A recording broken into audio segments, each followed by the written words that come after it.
مرحبا بعودتكم أيها الطلاب الكرام إلى درس الحديث من جديد. فجزاكم الله أحسن الجزاء في الدنيا والآخرة. رب زدني علما، رب اشرح لي صدری ویسر لی امری واحلل عقدۃ من لسانی یفقہوا قولی۔ عزیز طلباء، مشکوٰۃ المصابیح کے سلسلہ دروس کا ایپیسوڈ نمبر 7 سبق آپ کے سامنے ہے، اور ہمارے آج کے سبق میں زیر مطالعہ احادیث 2091 سے 2106 یہ احادیث انشاءاللہ حسب معمول ترجمہ پر فوکس رکھتے ہوئے ہم قابل وضاحت الفاظ کی وضاحت بھی کریں گے، اور حسب ضرورت حدیث کی اسنادی حیثیت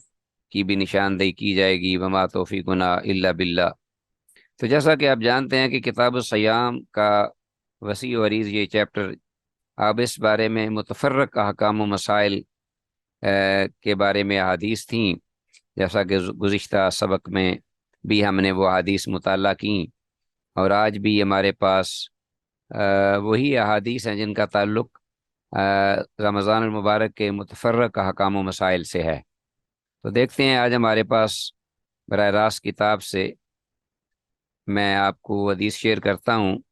کہ وہ کون سی حدیث ہے ہمارے پاس۔ الفصل الثانی، یہ اس باب کی دوسری فصل ہے، اور اس میں سیدہ عائشہ رضی اللہ عنہ کی پہلی حدیث ہے 2091۔ یہ حدیث عن عائشہ رضی اللہ تعالیٰ عنہ قالت، سیدہ عائشہ رضی اللہ عنہ سے یہ روایت ہے، وہ کہتی ہیں قلت یا رسول اللہ، میں نے کہا اللہ کے رسول صلی اللہ علیہ وسلم، ارائیتا ان علم، تو ذرا یہ تو میری رہنمائی فرمائیے کہ اگر میں یہ جان لوں، پہچان لوں، ایو لیلۃ لیلۃ القدر، کہ کون سی رات لیلۃ القدر کی رات ہے، تو ما اقول فیہا، تو اس میں میں کیا کچھ کہوں، کیا دعا کروں، کیا ذکر کروں۔ کالا، آپ نے فرمایا، قولی، اے عائشہ یہ کہو، یہ دعا کرو، اللہم انک عفو، کہ اے اللہ بے شک تو عفو ہے، یعنی تو، تیری صفت ہے درگزر کرنا، تو درگزر کرتا ہے، تحب العفو، اور درگزر کرنے کو تو پسند کرتا ہے، فاعف عنی، تو مجھ سے بھی درگزر کر، یعنی مجھے بھی معاف فرما دے۔ رواه احمد وابن ماجہ والترمذی وصححہ، امام احمد اور امام ابن ماجہ نے اپنی اپنی کتب حدیث میں اس کو روایت کیا ہے، اور امام ترمذی نے جامع ترمذی میں اور اس کو صحیح بھی کہا ہے، صحیح قرار دیا اس کو۔ تو حدیث کی سند بالکل صحیح ہے، حدیث کی سند صحیح ہے، البتہ بعض نے اسے ضعیف بھی کہا ہے، مگر ایک دوسری حدیث میں بھی ایک شخص کے مسلسل 3 دن آ کر افضل دعا کے بارے میں سوال کے جواب میں آپ صلی اللہ علیہ وسلم نے یہی فرمایا کہ اپنے مالک سے دنیا اور آخرت میں تندرستی و عافیت مانگ۔ تو بعد نے کہا ہے کہ یہ حدیث سند کے اعتبار سے تو ضعیف ہے، واللہ اعلم عالم بالصواب، مگر یہ ہے کہ جیسا کہ میں نے یہ کہا کہ ایک دوسری حدیث میں ایک شخص مسلسل 3 دن آپ صلی اللہ علیہ وسلم کی خدمت میں آ کر یہ پوچھتا رہا کہ کون سی افضل ترین دعا ہے لیلۃ القدر میں، تو آپ صلی اللہ علیہ وسلم نے یہی فرمایا جواب میں کہ اپنے مالک سے دنیا و آخرت میں تندرستی و عافیت مانگ۔ تو وہاں آخرت لیلۃ القدر کا اگر ذکر نہ بھی ہو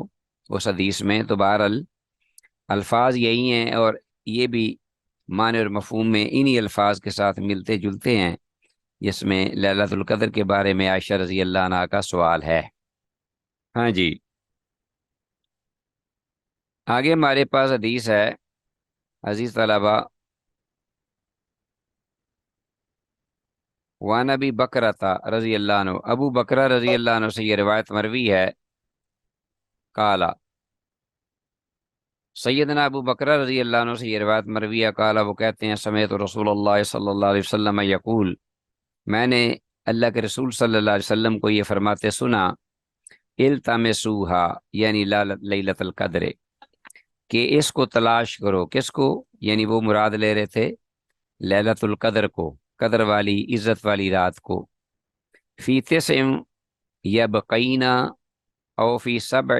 یبقینا او فی خمس یبقینا. ہاں جی، فی تسع یبقینا، کہ جب یعنی 9 بقیہ رہ جائیں روزے. فی تسع یبقینا، جب 9 روزے بقیہ رہ جائیں رمضان المبارک کے، تو کون سی رات ہوگی؟ 21ویں. او فی سبع یبقینا، یا 7 روزے بقیہ رہ جائیں رمضان المبارک کے آخری، تو کون سی رات ہوگی؟ 23ویں. او فی خمس یبقینا، یا 5 روزے بقیہ رہ جائیں، تو کون سی رات ہوگی؟ وہ 25ویں رات. خمس یبقینا او ثلاث یبقینا، یا یہ ہے کہ 3 روزے بقیہ رہ جائیں، تو پھر کون سی ہوگی؟ 27ویں شب رمضان کی. او آخر لیلۃ، یا یہ کہ آخری رات آخری ہو، تو وہ 29ویں ہو سکتی ہے. تو آپ دیکھیے ذرا کہ امام ترمذی نے اس کو روایت کیا ہے، اور یہ حدیث جو ہے امام ترمذی کی، یہ سند کے اعتبار سے بھی صحیح ہے. ٹھیک ہو گیا جی، اس کی سند صحیح ہے اور بڑی معروف حدیث ہے. اور آپ نے فرمایا ہے کہ اس رات کو رمضان المبارک کے آخری عشرے میں، یعنی 21ویں، 23ویں، 25ویں، 27ویں اور 29ویں، جیسا کہ التمسوا فی العشر الاواخر من رمضان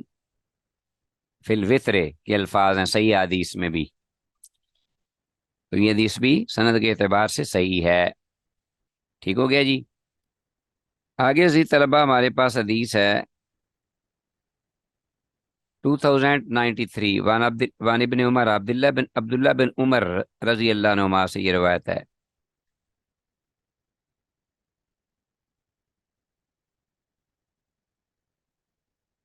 وان ابن عمر عبداللہ بن عمر رضی اللہ عنہما سے یہ روایت ہے، قال، وہ کہتے ہیں، سئل رسول اللہ صلی اللہ علیہ وسلم عن لیلۃ القدر، کہ اللہ کے رسول صلی اللہ علیہ وسلم سے پوچھا گیا لیلۃ القدر کے بارے میں کہ وہ کب ہے، کس رات کو ہے، کون سی رات ہے. فقال، تو آپ نے فرمایا ہی فی کل رمضان، ایک تو یہ ہے کہ وہ ہر رمضان میں آتی ہے، کوئی بھی رمضان اس سے خالی نہیں ہوتا. روا ابو داود، سے امام ابو داود نے روایت کیا. وقال، اور امام ابو داود نے یہ بھی کہا کہ رواہ سفیان و شعبۃ عن ابی اسحاق موقوفاً علی ابن عمر، کہ سفیان اسی طرح اور شعبہ دونوں نے ابو اسحاق سے اس حدیث کو موقوف روایت کیا ہے عبداللہ بن عمر رضی اللہ عنہما پر. کیا مطلب؟ کہ امام ابو داود نے یہ بات کہی ہے کہ اسے سفیان اور شعبہ نے ابو اسحاق کے حوالے سے عبداللہ بن عمر رضی اللہ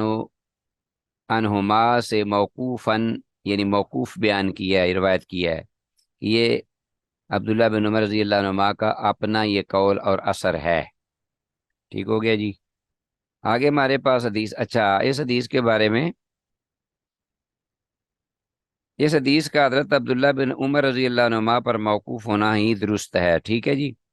جبکہ مرفوع ہونے کے اعتبار سے یہ حدیث ضعیف ہے. یہ بات سمجھ لیجئے، یہ حدیث جو ہے وان ابن عمر قال سئل رسول اللہ، تو یہ جو رسول اللہ صلی اللہ علیہ وسلم کا جو سوال کیا گیا ہے، اس کے بجائے یہ عبداللہ بن عمر رضی اللہ عنہما کا جو اپنا قول ہے، یہ اثر ہے، یہ اس کا موقوف ہونا صحیح ہے مرفوع ہونے کے بجائے. تو مرفوع ہونا جو ہے اس کا یہ سند کے اعتبار سے ضعیف ہے، کہ ابو اسحاق عنان اور شواہد اس کے ضعیف ہیں. ابو اسحاق جو ہے اس میں عنان ہے اور اس کے شواہد بھی ضعیف ہیں. تو یہ لفظ عزیز طلبہ، یا فی کل رمضان سے مراد یا تو یہ ہے کہ لیلۃ القدر ہر رمضان میں ہر سال آتی ہے، اور یا پھر یہ مطلب بھی ہو سکتا ہے کہ یہ رات پورے رمضان میں آ سکتی ہے، آخری عشرہ اور طاق رات کے علاوہ بھی. یا فی کل رمضان کے دو مطلب ہو سکتے ہیں. ایک تو یہ کہ یہ جو بھی رمضان آتا ہے ہر سال اس میں یہ آتی ہے، بظاہر یہی معلوم ہو رہا ہے. اور یہ بھی اس کا معنی ہو سکتا ہے کہ رمضان پورے میں بھی یہ آ سکتی ہے، یعنی پہلی رمضان کو بھی، پہلے عشرے میں بھی، دوسرے عشرے میں بھی، تیسرے عشرے میں بھی، کسی بھی روزے میں، کسی بھی رات. تو یہ دونوں جو ہیں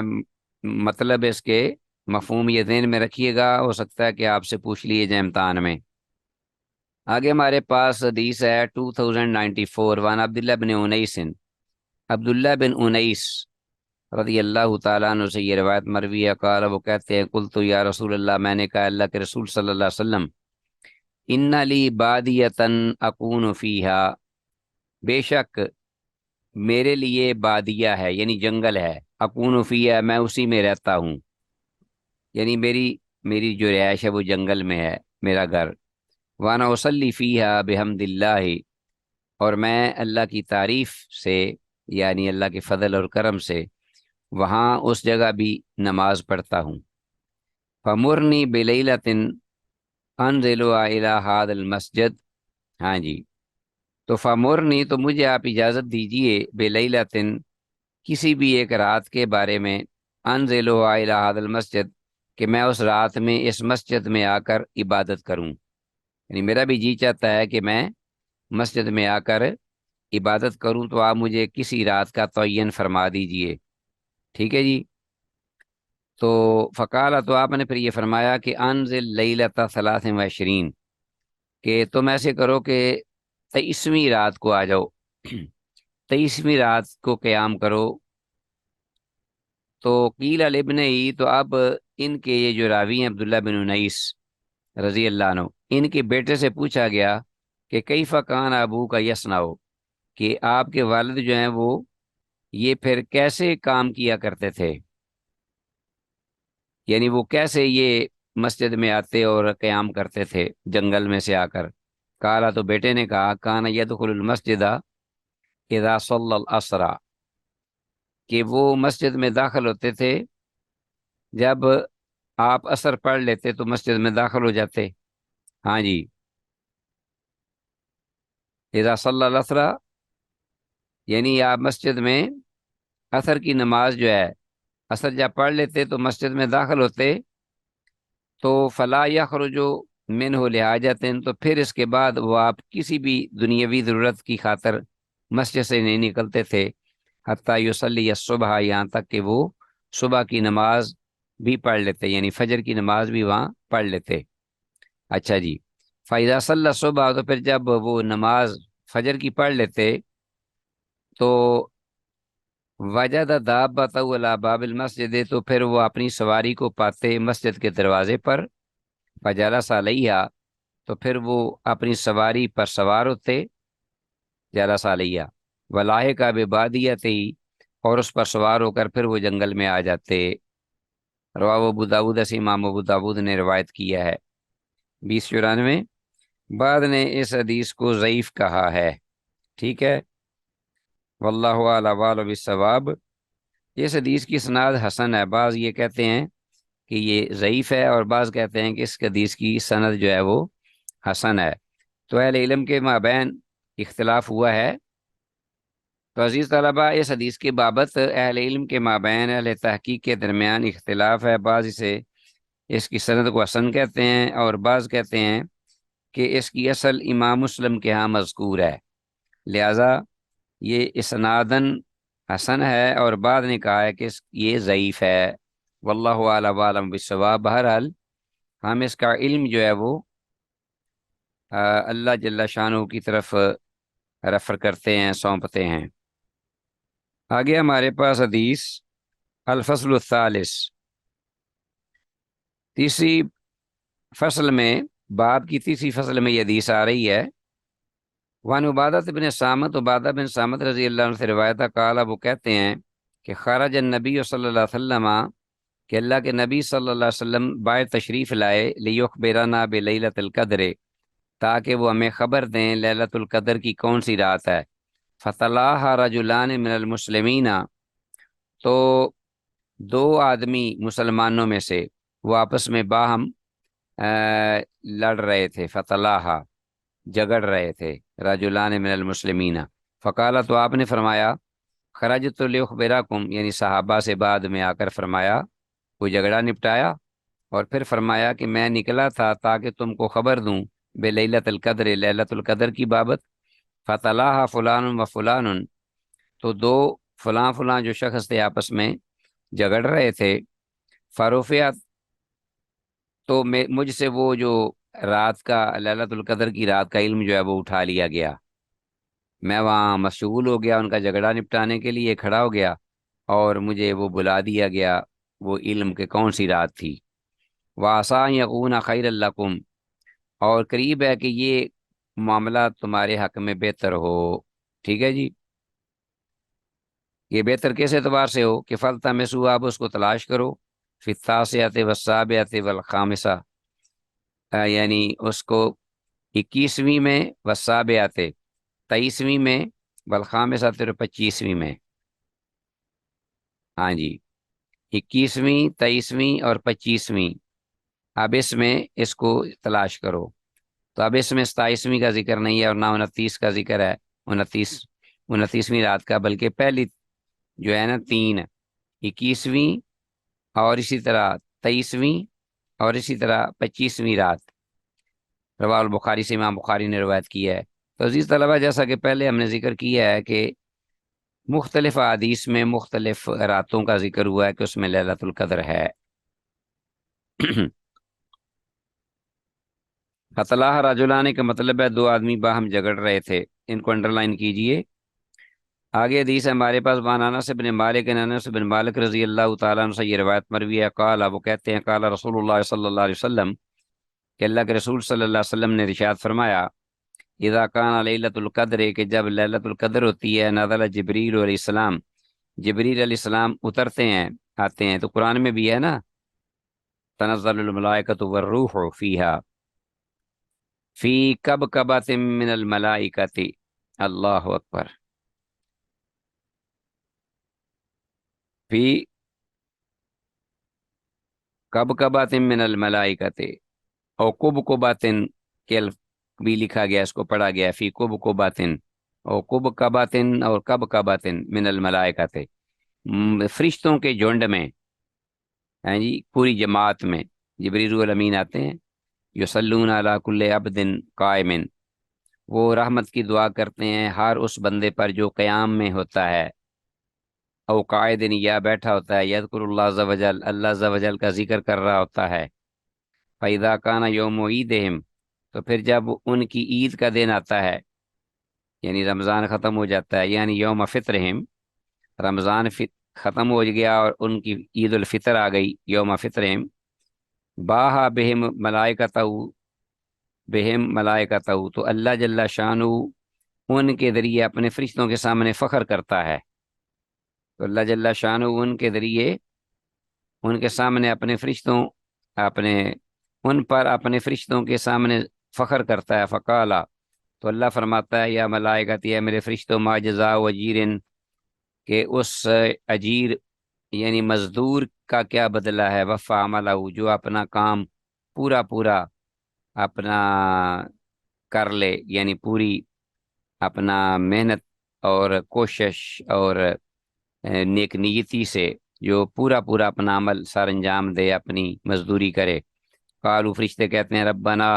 اے ہمارے پروردگار، جزاؤہ، اس کا بدلہ یہی ہے، ان یوفا اجرہ، کہ اس کو پوری پوری مزدوری دی جائے، پورا پورا اس کو اجر دیا جائے، ثواب دیا جائے۔ قالا، پھر اللہ فرماتے ہیں، ملائکتی، اے میرے فرشتو، عبیدی و امائی قضوا فریضتی، کہ میرے بندوں نے اور میری باندیوں نے، میرے بندوں نے اور میری بندیوں نے، لونڈیوں نے، قضوا فریضتی علیہم، آپ نے اس فریضے کو سر انجام دیا جو ان پر تھا، اس مزدوری کو پوری طرح ادا کیا جو کہ ان پر اپنا لاگو تھا، جو ان پر میں نے ڈالا تھا۔ ثم خرجوا یوجون الی الدعاء، پھر وہ نکلے ہیں، یوجون، اللہ اکبر، گریہ زاری کرتے ہوئے دعا کی جانب، یوجون، و عزتی، اور میری عزت، و جلالی، اور میرے جلال، و کرمی، اور میرے کرم کی قسم، و علوی، اور میری بلندی، و ارتفاع مکانی، اور میرے جو عرش عظیم کی بلندی ہے جس پر میں مستوی ہوں، اس کی قسم، لاجیبنہم، میں ضرور ضرور ان کی ان دعاؤں کو قبول کروں گا۔ فیقولو، تو وہ کہتا ہے، ارجعو، لوٹو تم، قد غفرت لکم، میں نے تمہیں معاف کر دیا ہے، وبدلت سیئاتکم حسنات، اور میں نے تمہاری جو خطائیں ہیں ان کو نیکیوں میں بدل دیا ہے۔ فیرجعون مغفور اللہم، تو راوی کہتے ہیں کہ پھر، یا اللہ کے رسول صلی اللہ علیہ وسلم وہ فرماتے ہیں کہ فیرجعون مغفور اللہم، وہ اس حال میں اپنے گھروں میں لوٹتے ہیں کہ وہ بخشا، یعنی اللہ کی بارگاہ میں معاف کر دیے گئے ہوتے ہیں۔ رواہ البیہقی فی شعب الایمان، امام بیہقی نے اس کو حدیث پوری کو شعب الایمان میں ذکر کیا ہے، روایت کیا ہے۔ اللہ اکبر۔ حدیث جو ہے عزیز طلبہ جو آپ نے سنی ہے، یہ بڑے واعظین بڑی اونچی اونچی آواز کے ساتھ اور گلے پھاڑ پھاڑ کے یہ سناتے ہیں، لیکن اس بات کو وہ بھول جاتے ہیں کہ اس کی اسناد نہ صرف یہ کہ کمزور ہے یا ضعیف ہے، بلکہ موضوع کی حد تک ہے، یعنی اس کی سند موضوع ہے کہ سند میں احرم بن حوشب اسرم، سند کے اندر اسرم بن حوشب جو ہے وہ کذاب راوی موجود ہے۔ یہ دیکھو نا، فی اسرم بن حوشب کذاب، اسنادہ موضوع، رواہ البیہقی فی شعب الایمان۔ تو یہ حدیث جو ہے بالکل ذکر نہیں کرنی چاہیے، اگر کوئی ذکر کرتا ہے تو یہ نشاندہی کرنے کے لیے کہ یہ حدیث جو ہے یہ ضعیف ہے انتہا درجے کی، بلکہ یہ موضوع ہے، فیبریکیٹڈ ہے، والعیاذ باللہ۔ ٹھیک ہو گیا جی۔ لفظ حدیث کے اندر جو کب کبا کا مطلب ہے پوری جماعت یا پورا جتھا، پورا گروہ۔ اچھا جی، آگے آ گیا نیا باب اور بڑا ہی انتہائی اہم ہے، کتاب الصیام کے سلسلے میں ضمن میں باب الاعتکاف، اعتکاف کا بیان۔ الفصل الاول، اس کے بارے میں پہلی فصل ہے، عائشہ رضی اللہ عنہ سے روایت ہے۔ جلدی جلدی ذرا پڑھتے چلے جائیے اس حدیث کو، بڑی عام حدیثیں ہیں، آپ نے سنی ہیں، پڑھی ہیں، اور آپ ان کا مطلب بھی جانتے ہوں گے زیادہ تر۔ ان النبی صلی اللہ علیہ وسلم کان یعتکف العشر الاواخر من رمضان، کہ بے شک اللہ کے نبی صلی اللہ علیہ وسلم اعتکاف کیا کرتے تھے، کان یعتکف استمراری کرتے تھے، یہ معمول تھا، العشر الاواخر من رمضان، رمضان المبارک کے آخری عشرے میں، حتی توفاہ اللہ، یہاں تک کہ اللہ نے آپ کو اٹھا لیا،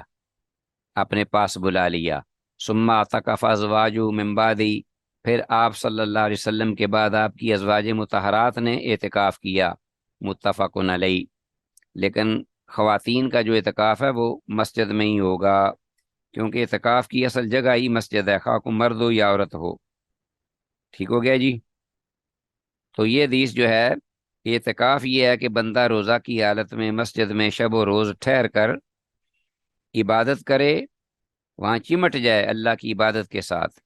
بندگی کے ساتھ، ذکر اذکار کے ساتھ، قرآن کی تلاوت کے ساتھ، دعاؤں کے ساتھ۔ اکثر علماء کے ہاں یہ اعتکاف سنت موقدہ ہے، اور نبی مکرم صلی اللہ علیہ وسلم نے رمضان کے آخری عشرہ میں وفات تک ہمیشہ اعتکاف فرمایا۔ تو یہ واجب نہیں، بلکہ اس کو بعد جو ہے وہ واجب کفائی، یعنی فرض کفایہ جسے کہتے ہیں، وہ بھی کہتے ہیں، اور صحیح زیادہ یہی ہے۔ اکثر سنت موقدہ کہتے ہیں، اور بعض کہتے ہیں کہ یہ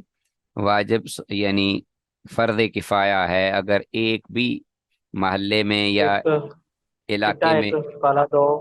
لال تین ککا چار چٹا ایک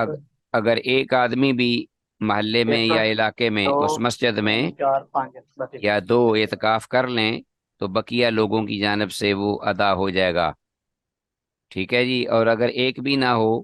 تو بقیہ سب لوگ جو ہیں ان سے اس بارے میں باز پرس ہوگی، واللہ اعلم عالم بالصواب۔ آگے ہمارے پاس حدیث ہے، وان ابن عباس عبداللہ بن عباس رضی اللہ عنہما سے قال، وہ کہتے ہیں، کان رسول اللہ صلی اللہ علیہ وسلم، کہ اللہ کے رسول صلی اللہ علیہ وسلم اجود الناس بالخیر، بہت زیادہ سخی تھے لوگوں میں سے، بالخیر خرچ کرنے کے اعتبار سے، خیر و برکت اور بلائی میں، وکان اجود ما یکون فی رمضان، اور وہ بہت زیادہ بوتل سخاوت میں بڑھ جاتے تھے، ما یکون فی رمضان، جو رمضان آتا، کانا جبریل، میں نے گھر پڑھنی ہے کانا جبریل یلقاہ کل لیلتن، کہ لے آ گیا جبریل جو ہیں ٹھیک ہے وہ لگے گا آپ تو سے ملتے، please please switch of this mic, please don't disturb وکان اجود ما یکون فی رمضان، اور رمضان میں جب آتا تو آپ کی یہ سخاوت بہت بڑھ جاتی، خیر و برکت کی، خرچ کرنے کی مال۔ کانا جبریل و یلقاء کل لیلۃ فی رمضان، جبریل الامین ہر رات رمضان میں آپ سے ملاقات کرتے۔ یعرض علیہ النبی صلی اللہ علیہ وسلم القرآن، اللہ کے نبی صلی اللہ علیہ وسلم جو ہے وہ ان جبریل علیہ السلام پر قرآن پڑھتے، پیش کرتے، دور کرتے۔ فَإِذَا لَقِيَهُ جبریل، اور جب جبریل جو ہیں وہ آپ صلی اللہ علیہ وسلم کو ملتے رمضان میں، کانا اجود بالخیر، تو آپ خرچ کرنے میں، بھلائی میں، برکت میں بہت زیادہ سخی، آپ یعنی آپ سخاوت میں بڑھ جاتے۔ من الریح المرسلہ، تند و تیز چھوڑی ہوئی یعنی تیز رفتار آندھیوں سے بھی آپ کی جو سخاوت ہے وہ بڑھ جاتی۔ وہ کانا اجود بالخیر من الریح المرسلہ، تو اس کو انڈر لائن کیجئے، تو آپ کی سخاوت بارش لانے والی ہوا سے بھی بڑھ جاتی تھی، یعنی تند و تیز آندھی سے بھی۔ ہاں جی، آگے ہمارے پاس حدیث ہے نیکسٹ۔ وان ابی ہریرہ، ابو ہریرہ رضی اللہ عنہ سے یہ روایت ہے، قال، وہ کہتے ہیں، کانا یورث علی النبی صلی اللہ علیہ وسلم القرآن کل عام مرتن، کہ اللہ کے نبی صلی اللہ علیہ وسلم پر قرآن پیش کیا جاتا، پڑھا جاتا یا دور کیا جاتا ہر سال، مرتن ایک بار، فورض علیہ مرتین، تو آپ صلی اللہ علیہ وسلم پر دور کیا گیا یا آپ صلی اللہ علیہ وسلم پر پیش کیا گیا، یعنی مرتین دو بار، فی العام اس سال، اللہ جی کو بیزا جس سال آپ فوت ہوئے۔ وکانا یا تقف کل عام عشرن، اور اسی طرح آپ ہر سال 10 دن کا اعتکاف کرتے۔ فاتقف 20 فی العام الذی قبض، اور 20 دنوں کا اعتکاف کیا آپ نے اس سال جس سال آپ کی روح قبض کی گئی، یعنی آپ فوت ہوئے۔ تو جس سال آپ نے وصال فرمایا اس سال آپ نے 20 روز کا اعتکاف کیا، اور 2 بار آپ صلی اللہ علیہ وسلم پر قرآن پیش کیا گیا، یعنی جبریل الامین سے مراد ہے کہ جبریل الامین آئے اور آپ کے سامنے قرآن کو پڑھا 2 بار اس سال جس سال آپ فوت ہوئے۔ تو بہرحال آخری وفات کے سال 2 بار قرآن اور 20 دن اعتکاف اس لیے فرمایا کہ آپ صلی اللہ علیہ وسلم کی امت پیروی اور عبادت و ریاضت میں زیادہ سے زیادہ کوشش کریں۔ ٹھیک ہو گیا جی، تو اس لیے آپ نے عبادت کو بڑھا دیا۔ یہ بھی ممکن ہے کہ ایک سال رمضان کے آخری عشرہ میں ازواج مطہرات کی وجہ سے اعتکاف چھوڑ دیا تھا اور شوال میں اس کو ادا کیا تھا، یعنی پھر 20 دن کا آپ نے اعتکاف کیا۔ درست یہی معلوم ہوتا ہے کہ ایک سال سفر مکہ میں 9 ہجری کو آپ صلی اللہ علیہ وسلم کا اعتکاف رہ گیا تھا، تو جب دوسرا سال ہوا تو آپ صلی اللہ علیہ وسلم نے 20 دنوں کا اعتکاف فرمایا، جیسا کہ ابی بن کعب رضی اللہ عنہ سے یہ حدیث مروی ہے سنن ابن ماجہ میں۔ ٹھیک ہو جی، آگے حدیث ہے 2100۔ وعن عائشہ رضی اللہ تعالیٰ عنہ، عائشہ رضی اللہ تعالیٰ عنہ سے یہ روایت قالت، وہ کہتی ہیں، کان رسول اللہ صلی اللہ علیہ وسلم اذا تکفا، کہ اللہ کے رسول صلی اللہ علیہ وسلم جب اعتکاف فرماتے، ادنا الیہ راسہ، تو آپ اپنا سر مبارک میری طرف جھکاتے، میری طرف۔ وہو فی المسجد، اس حال میں کہ آپ مسجد میں ہوتے، مسجد نبوی میں۔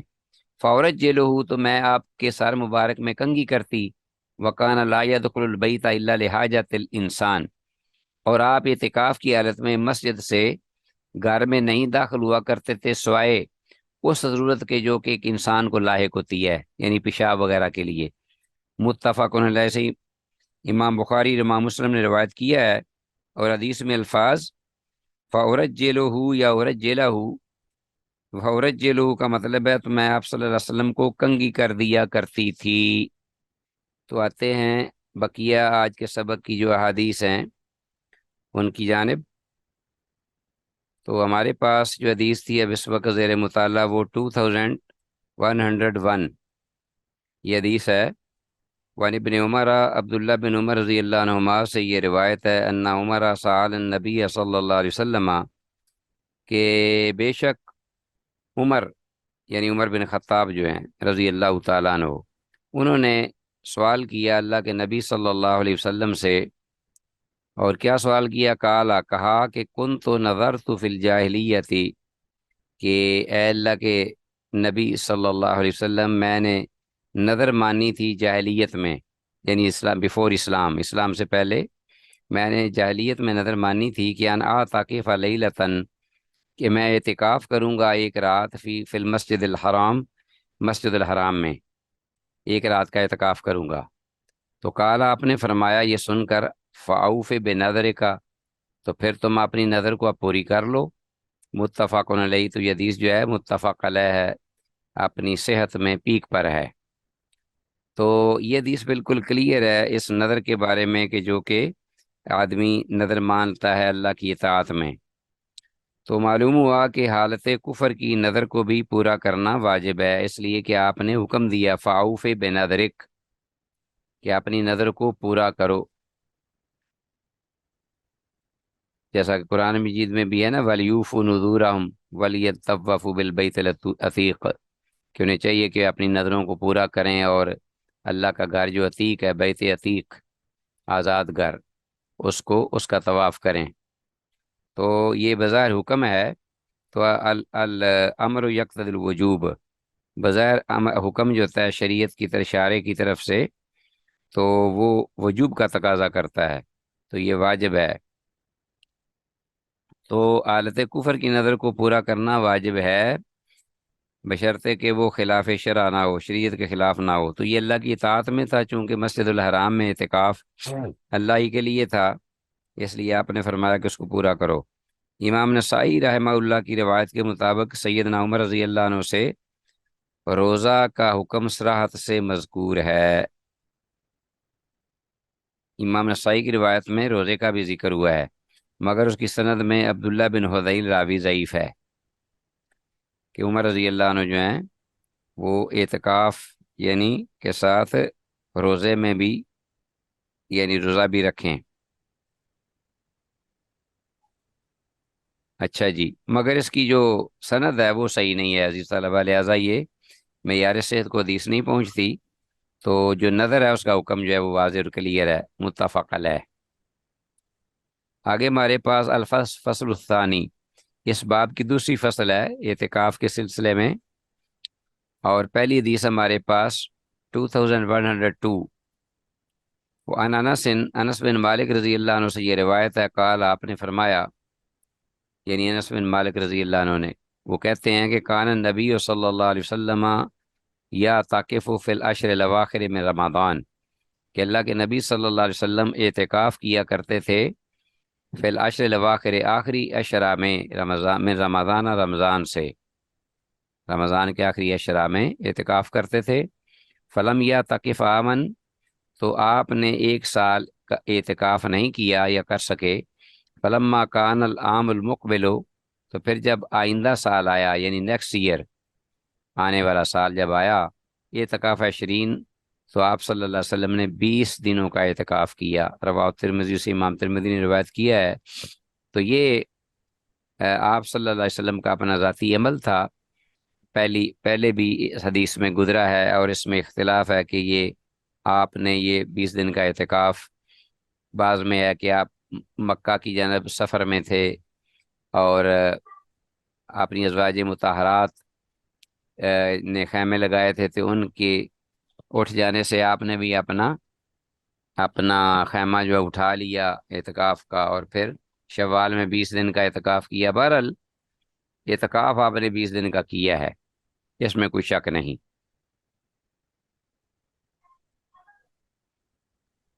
تو یہ حدیث جو ہے اس کی سند صحیح ہے، انس رضی اللہ تعالیٰ عنہ کی یہ حدیث، اور اس بارے میں وضاحت بھی گزر چکی ہے۔ آگے ہمارے پاس حدیث ہے نیکسٹ، جسے اسی متن کے ساتھ امام ابو داود اور امام ابن ماجہ نے ابی بن کعب رضی اللہ تعالیٰ عنہ سے اس کو روایت کیا ہے۔ امام ابو داود اور امام ابن ماجہ دونوں نے اپنی اپنی کتب حدیث میں ابی بن کعب رضی اللہ تعالیٰ عنہ سے اس حدیث کو روایت کیا ہے کہ فلم یا تکف آمن فلما کان العام المقبل اعتکف 20، یہ پوری حدیث، جبکہ یہ حدیث جو ہے یہ انس بن مالک رضی اللہ عنہ سے امام ترمذی نے روایت کی ہے۔ تو یہ امام ابو داود کی جو روایت ہے 2103، یہ حدیث بھی سند کے اعتبار سے اپنے ماقبل پہلی حدیث کی طرح صحیح ہے۔ ٹھیک ہو گیا جی۔ آگے ہمارے پاس حدیث ہے وَعَنْ عائشہ، عائشہ رضی اللہ عنہا سے، قالت وہ کہتی ہیں کان رسول اللہ صلی اللہ علیہ وسلم کہ اللہ کے رسول صلی اللہ علیہ وسلم تھے اذا ارادہ جب آپ ارادہ کرتے ہیں یا تکفا کہ وہ اعتکاف کریں، اللہ کے رسول صلی اللہ علیہ وسلم جب اعتکاف کا ارادہ کرتے تو صلی الفجر تو آپ فجر کی نماز پڑھتے، ثم دخل فی معتکفہ تو پھر آپ اپنے معتکف یعنی وہ خیمہ جو تھا اعتکاف کے لیے جو بنایا جاتا تھا آپ کے لیے مسجد کے کونے میں، اس میں آپ داخل ہو جاتے۔ تو فجر کی نماز 21ویں شب جو گزر جاتی تو 21ویں رات جو ہے اس کی جو فجر کی نماز ہے وہ پڑھ کر آپ اس کے بعد گھر نہیں آتے تھے، نہ مسجد سے نکلتے تھے، بلکہ یہ ہے کہ شام کو مغرب کے وقت ہی آپ مسجد میں ٹھہرتے 21ویں شب، لیکن خیمے میں آپ فجر کی نماز پڑھ کے داخل ہوتے۔ یہ زیادہ بہتر اور صحیح ہے اس کا جواب۔ رواه ابو داود و ابن ماجہ، اسے امام ابو داود اور امام ابن ماجہ نے روایت کیا ہے، تو یہ حدیث بھی صحیح ہے سیدہ عائشہ رضی اللہ عنہا سے جو مروی ہے۔ تو چاروں ائمہ کے نزدیک، ائمہ اربعہ رحمہم اللہ کے نزدیک، اعتکاف کی ابتدا آفتاب کے غروب ہونے سے پہلے ہی ہے، یعنی جب آدمی ایک عشرہ اعتکاف کا ارادہ کرے ایک آخری 10 دنوں کا، تو چاروں ائمہ یہی کہتے ہیں کہ مغرب کی نماز کے ساتھ ہی اس کا جو اعتکاف ہے وہ شروع ہو جائے گا۔ تو بہرحال اس حدیث میں جو آیا ہے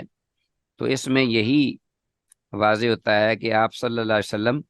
21ویں شب سورج غروب ہوتے ہی 20واں روزہ جب آپ نے ختم کیا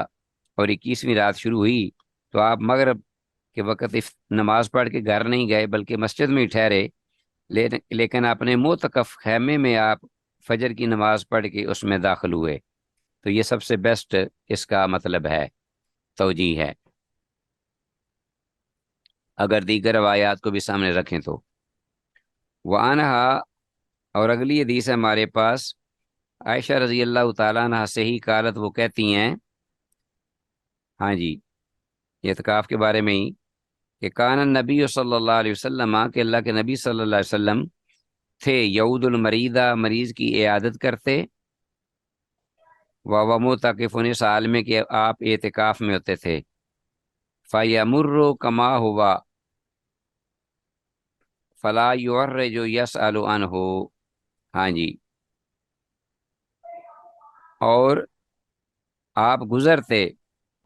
ہاں جی، تو اس کا مطلب یہ ہوا کہ آپ چلتے جاتے، یعنی جب آپ اعتکاف میں ہوتے تو مریض کی عیادت کرتے، لیکن فیمر پر آپ گزرتے یعنی ٹھہرتے نہیں تھے، چلتے ہوئے، کما ہوا جس طرح کہ وہ آپ چل رہے ہوتے تھے، فلا یعرج یسأل عنہ تو آپ رکتے نہیں تھے، فلا یعرج یعنی چلتے ہوئے آپ مریض کی جو حالت ہے وہ دریافت کرتے کہ کیا حال ہے، اعتکاف کی حالت میں عیادت کرتے، لیکن آپ رکتے نہیں تھے، چلتے ہوئے آپ پوچھتے یسأل عنہ کہ اس کا کیا حال ہے۔ رواه ابو داود سے امام ابو داود نے روایت کیا ہے، لیکن عزیز طلبہ اس حدیث کی سند ضعیف ہے، سند صحیح نہیں ہے، تو معیار صحت کو یہ نہیں پہنچتی، لہذا یہ جو اس میں اس کا ذکر ہے کہ مریض کی عیادت کرنا یہ درست نہیں ہے، صحیح نہیں ہے، کیونکہ معتکف کے لیے یہ جائز نہیں کہ وہ مریض کی عیادت کرے۔ اس کی سند میں ایک راوی لیث بن ابی سلیم، یہ ضعیف ہے، لیث بن ابی سلیم یہ راوی جو ہے اس کی وجہ سے یہ حدیث ضعیف ہے امام ابو داود کی۔ تو عزیز طلبہ اس کے ساتھ ہی بفضل اللہ تعالی و بعونی جل وعلا آج کا ہمارا یہ درس لیسن اللہ کی توفیق سے اختتام پذیر ہوا، اس دعا کے ساتھ کہ جو کچھ کہا سنا ہے اللہ تعالی اس کو سمجھ کر اس پر ثابت قدمی نصیب فرمائے اور اس پر عمل کرنے کی بھی توفیق دے۔ ھذا ما عندی واللہ اعلم بالصواب، والسلام علیکم ورحمۃ اللہ وبرکاتہ۔